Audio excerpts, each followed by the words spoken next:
Bir türlü aklımdan çıkmıyorsun sen.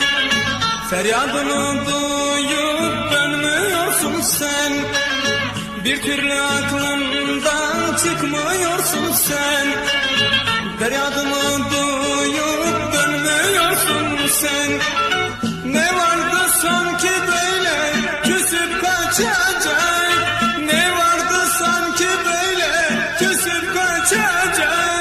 Sevildiğini bilmiyorsun sen.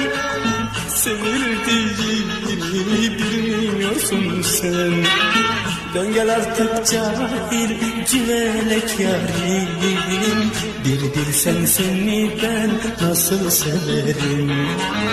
Takma başına kır çiçeklerini.